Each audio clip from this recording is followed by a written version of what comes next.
जीव विज्ञान।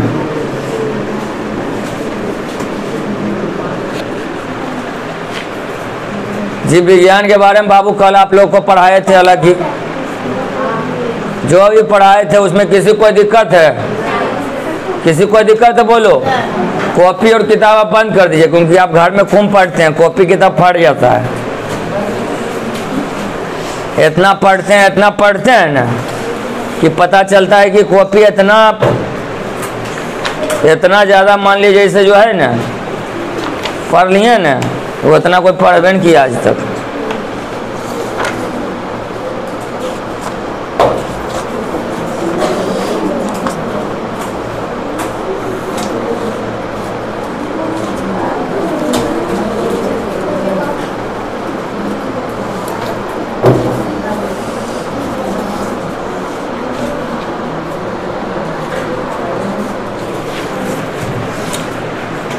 तो सबसे पहले आप लोगों को जीव विज्ञान के बारे में पढ़ा रहे थे। तो जीव विज्ञान की वह शाखा है जिसके अंतर्गत हम पादप एवं विभिन्न प्रकार के जीव जंतुओं के आंतरिक एवं बाह्य संरचना, उसके आंतरिक अंगों का विस्तृत अध्ययन करते हैं एवं उस पर पड़ने वाले वातावरण के प्रभावों का अध्ययन करते हैं। उसे हम जीव विज्ञान कहते हैं। जीव विज्ञान को दो भागों में बांटा गया है। एक जंतु विज्ञान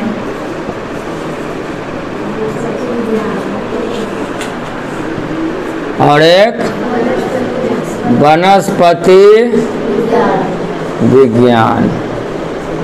इसको बोलते हैं बॉटनी, इसको बोलते हैं जूलॉजी। बोलते हैं जी, ठीक ना। उसके बाद जो है इसको बायोलॉजी बोलते हैं। तो जंतु विज्ञान जो है और जीव विज्ञान जो है, इसके जनक हैं अरस्तु। कौन है? इसके भी जनक कौन है? अरस्तु हैं। और वनस्पति विज्ञान के जनक हैं थियोफ्रस्टस। कौन है?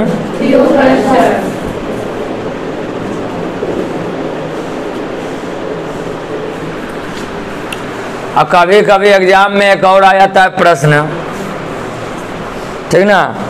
कभी कभी एग्जाम में एक और प्रश्न आ जाता है कि चिकित्सा विज्ञान के जनक कौन है? चिकित्सा विज्ञान, चिकित्सा विज्ञान के जनक कौन है? कौन है बाबू? हिप्पोक्रेटस, ठीक ना। हिप्पोक्रेटस जो है, ये आपको प्रश्न जो है, ये सारे के सारे प्रश्न मेगा छात्रवृत्ति में पूछने के ज़्यादा संभावनाएं होंगे। जो बच्चे कल नया आए थे वो कॉपी खोल के लिख सकते हैं। जब तक हम समझाएंगे तब तक मैं आपको नोट कर लेना कॉपी। जो समझा रहे हैं आगे भी, उसको भी आप लोग कॉपी में नोट कर ले चल जाइएगा। समय नहीं लगाइएगा, क्योंकि ज़्यादा रोकेंगे नहीं।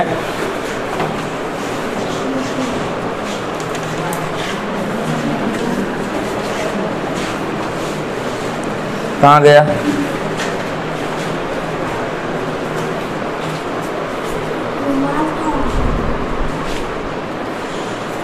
वीडियो स्किप करे, कौन सी?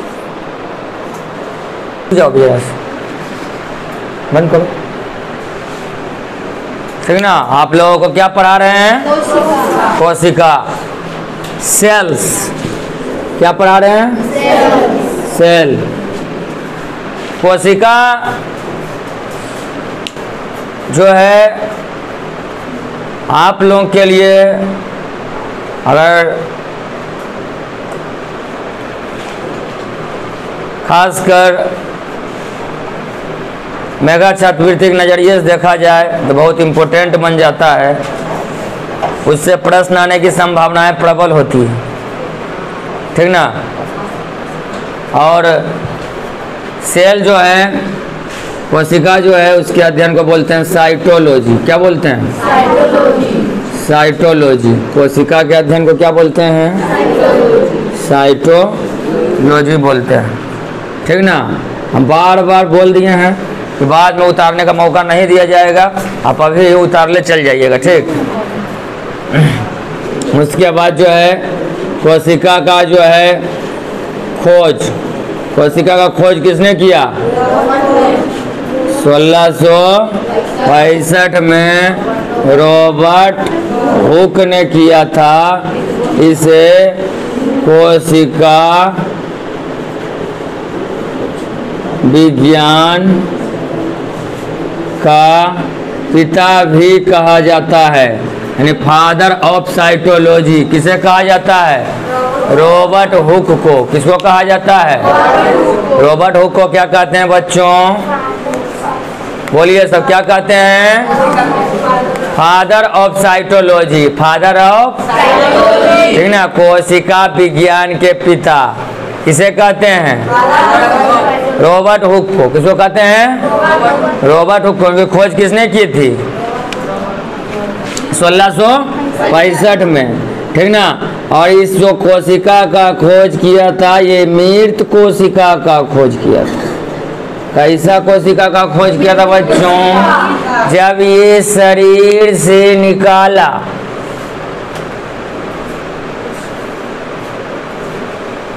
क्योंकि कोशिका जो है उसी से हमारा शरीर बना हुआ है। हमारे शरीर में करोड़ों कोशिकाएं हैं। शरीर की संरचनात्मक एवं क्रियात्मक इकाई को बोलना नहीं है, चल जाइए, ठीक ना। जो है शरीर की संरचनात्मक एवं क्रियात्मक इकाई को हम क्या कहते हैं? कोशिका कहते हैं। कोशिका जो होता है बहुत छोटा होता है, जिसको हम अपना आँख से नहीं देख सकते। अगर आँख से देखेंगे तो संभव ही नहीं है, क्योंकि इसका आकार बहुत छोटा होता है। इस कारण से हम अपना आँख से इसको नहीं देख सकते। इसे देखने के लिए स्पेशल यंत्र की आवश्यकता होती है, जिसको माइक्रोस्कोप कहते हैं, जिसका खोज किया था जेड जॉनसन। और हमारा सबसे बड़ा इसमें बात आ जाता है कि कोशिका को जब निकाला रॉबर्ट हुक शरीर से, उसको देखा माइक्रोस्कोप में, तो वो मर गया था। इसीलिए मृत कोशिका का खोज किया। किसका खोज किया बाबू? मृत कोशिका का खोज किया था। मृत कोशिका का खोज किया, और मृत कोशिका का खोज का जनक जो मृत कोशिका का श्रेय चल गया इसको। अब एक और वैज्ञानिक थे, उसका नाम था ल्यूवेनहॉक। क्या नाम था? ल्यूवेनहॉक नाम था। ल्यूवेनहॉक जो था वो कोशिका को जीवित रूप में खोजा। तो जीवित रूप में खोजा कोशिका को, ठीक ना। जीवित रूप में कोशिका को खोजा तो इसको कहा गया जीवित कोशिका के खोज करता। जब ये शरीर से निकाला तो वो जीवित था, मगर फिर गया मर। फिर सब बोलने लगा ये तो मर गया। बोला नहीं, रोने पीटने लगा। बोला हमें जीवित कोशिका का श्रेय जाएगा मेरे पास, क्योंकि बहुत बड़े विद्वान जो थे, वैज्ञानिक थे, ठीक ना। ऐसा स्किप करो। जो है ल्यूवेनहॉक जो थे, उन्होंने जीवाणु का भी खोज किया। किसका खोज किया? जीवाणु का भी खोज किया। जीवाणु का खोज किसने किया? ल्यूवेनहॉक ने किया। किसने किया? ल्यूवेनहॉक ने किया। जीवित कोशिका खोज किसने किया? ल्यूवेनहॉक ने किया। एग्जाम में बाबू पूछेगा कि जीवाणु विज्ञान के जनक कौन हैं? जीवाणु विज्ञान के जनक कौन हैं? क्या होगा? ल्यूवेनहॉक होगा। आपको एक एक चीज बताया जाएगा, आप टेंशन नहीं लीजिए, खाली शांति बना कर रखिए बस। कोई चीज आपका नहीं छूटेगा कोशिका, जिसका गारंटी है 110%। जब भी हम पढ़ाएं कि नुनू सही बोलिए कि नहीं? हाँ, तो उसको अच्छा से पता है सही बोल रहे हैं कि नहीं। एक कोई चीज़ छूटेगा नहीं छूटेगा। इसके लिए जो है आप निफिक्र रहिए, इसका टेंशन आप नहीं लीजिए। उसके बाद इसको थोड़ा सा मिटा देते हैं, मिटा देना।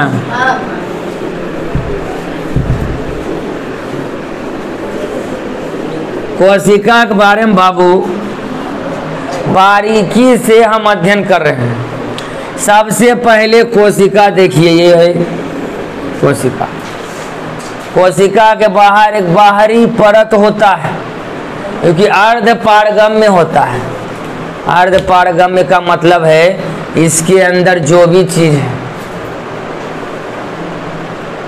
इसके अंदर माइटोकॉन्ड्रिया होता है, गोल्जी बॉडी होता है, वैक्यूल्स होता है, राइबोसोम होता है, एंडोप्लाज्मिक रेटिकुलम होता है, लाइसोसोम होता है, प्लास्टिड होता है, ठीक ना। और बीच में होता है न्यूक्लियस। इतना चीज रहता है इसके अंदर। लाइसोसोम, राइबोसोम, वो सेंट्रोसोम भी होता है। इतना चीज के बारे में आप विस्तृत रूप से पढ़ेंगे, कोई चीज नहीं छूटेगा, ठीक ना। तो इसके ये सब चीज जो है इसको बाहर से वो परत रखता है बांध कर, इस पर परत रहता है, इसको बोलते हैं कोशिका झिल्ली। ऐसे करके नहीं बैठो ना, हम तुमको खड़ा कर देंगे बेंच पर, तुम ऐसे करके रहेगा ना गिर जाएगा, नीचुआ में लेटा उठा जाएगा, मुँह का नाम पूरा लग जाएगा, उजला उजला पहन ले, ठीक ना, तुरंत समझ में आ जाएगा। 11 बजे तक क्या बोलता है? मोबाइल चला पहले 12 बजे तक हैं, यहाँ पर ऐसे ऐसे होता है बकलोल। तो बाहर से जो परत होती है उसको बोलते हैं कोशिका झिल्ली। क्या बोलते हैं बाबू? कोशिका झिल्ली बोलते हैं। ये अर्ध पारगम्य होता है। ये क्या होता है बाबू? अर्ध पारगम्य। अर्ध पारगम्य। अर्ध पारगम्य का मतलब है इससे बहुत सी एनर्जी की चीज जो होती है ये बाहर जाती है, इसका जो इच्छा रहता है वही बाहर जाता है।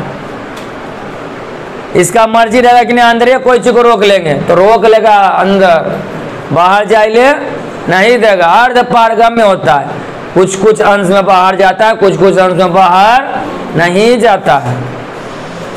माइटोकॉन्ड्रिया एनर्जी बनाता है, इसे कोशिका का पावर हाउस कहते हैं। माइटोकॉन्ड्रिया एनर्जी बनाता है, गोल्जी बॉडी क्या करता है?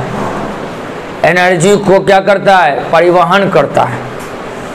एनर्जी का परिवहन करेगा, जहाँ पर ये अर्ध पारगम्य है, दूसरा सेल में जरूरत होगा तो यहाँ से भेज देगा, दूसरा सेल में चला जाएगा, मगर सब कुछ नहीं जाएगा, ये जो चीज़ भेजने चाहेगा वही जाएगा,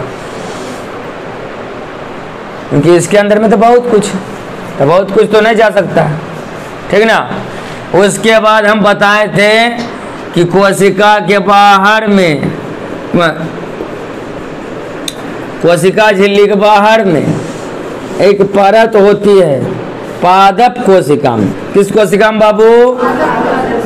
पादप कोशिका में एक परत होती है, उसको बोलते हैं कोशिका भित्ति। क्या बोलते हैं? कोशिका भित्ति बोलते हैं। उसको क्या बोलते हैं बाबू? कोशिका भित्ति बोलते हैं। और कोशिका भित्ति क्या चीज का बना होता है? कल बताए सेलुलोज का, क्या चीज का? सेलुलोज का बना होता है। क्या चीज का बना होता है बाबू? सेलुलोज का बना होता है। कोशिका भित्ति क्या चीज बना होता है?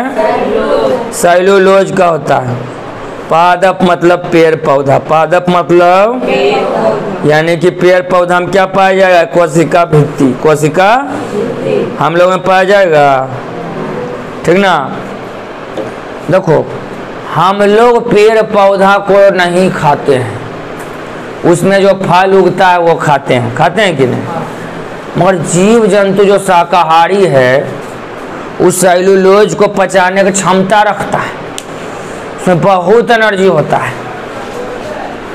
जो कोई सेलुलोज होता है उसमें बहुत एनर्जी होता है। सेलुलोज, सेलुलोज से कागज बनता है। क्या बनता है? सेलुलोज जो होता है ना उसमें उसका उपयोग जड़ी बूटी के रूप में भी किया जाता है। बहुत से ऐसे पेड़ पौधे हैं जिसका छाल के रूप में जड़ी बूटी का इस्तेमाल होता है। सेलुलोज में बहुत एनर्जी है, इतना एनर्जी है कि 6 केजी ग्लूकोज बराबर 1 ग्राम सेलुलोज होता है।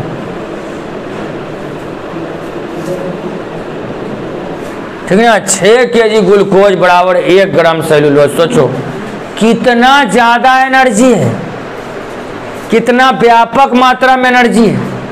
इस चीज को आप सोचिए कि 6 केजी ग्लूकोज खाएं या 1 केजी सेलुलोज खाएं, बात बराबर है।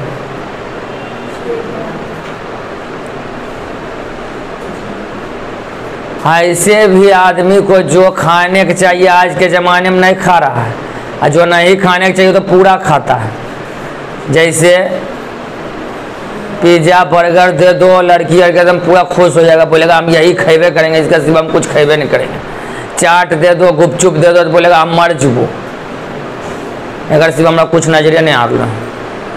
और वही दे दो करेला के सब्जी तो बोलेगी यार भूख नहीं है हमको, हम नहीं खाएंगे। लड़का तो बेचारा खाइयो लेता है, घर में बात उत सुनता है 10 गो बात मम्मी से और खा लेता है, नहीं रे। लड़की नहीं खाता है, बोलता है ना हमारा भूख नहीं, तबीयत खराब हो गई हमारे। ज़्यादा बोलता है तो लाइक्रेमल ग्रंथि रहता है एक्टिव, लाइक्रेमल ग्रंथि से आंसू निकलता है, तुरंत खाने लगेगा नहीं रे। उसके बाद देखो सबसे पहले इसको मिटा देते हैं, पूरे को मिटा दें, हाँ कोई दिक्कत नहीं ना।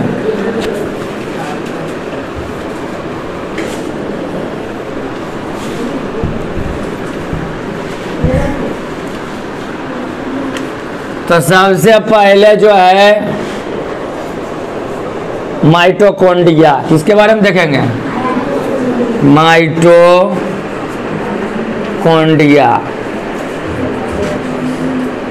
माइटोकॉन्ड्रिया का नामकरण